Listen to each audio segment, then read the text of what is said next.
తెలుగువాడని గర్వంగా చెప్పుకునే స్థాయికి తెలుగు జాతిని ఎన్టీఆర్ తీసుకువచ్చారని అన్నారు ఆయన కుమారుడు ఎమ్మెల్యే బాలకృష్ణ.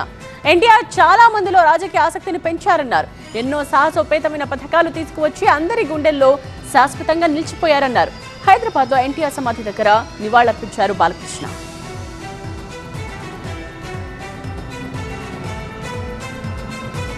ప్రతి తెలుగు గడ్డ కూడా నేను తెలుగువాడిని సగర్వంగా చెప్పుకునే దమ్ము, ధైర్యం, సత్తా, తెగువ, ఆత్మవిశ్వాసం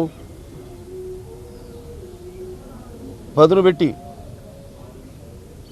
మరి ప్రతి తెలుగువాడిని బయటికి తీసుకొచ్చి నేను తెలుగువాడిని అని చెప్పే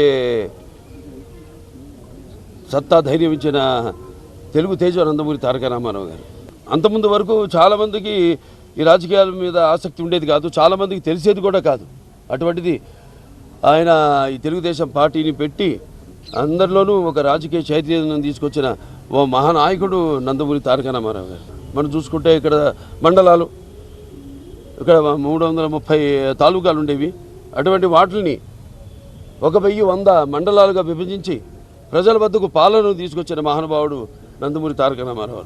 అలాగే మహిళల కోసం అటు పద్మావతి యూనివర్సిటీ స్థాపించడం అయితేనేమి, లేకపోతే తండ్రి ఆస్తులో సమాన హక్కు కల్పించడం అయితేనేమి, 2 రూపాయలకు కిలో బియ్యం ఇవ్వడం, అలాగే చేనేత కార్మికులకి వాళ్ళకు కూడా ఒక చేయూతనివ్వడం, ఆనాడు చేరా దోబతి, అలాగే ఎన్నెన్నో చూసుకుంటే ఎన్నెన్నో, అలాగే తెలుగు గంగ అయితేనేమి, హంద్రి నివాస్ వద్దల స్రవంతి అయితేనేమి, గాలేరు నగరి అయితేనేమి, ఇవన్నీ కూడా ఆయన ఆనాడు కళలు కన్నవి.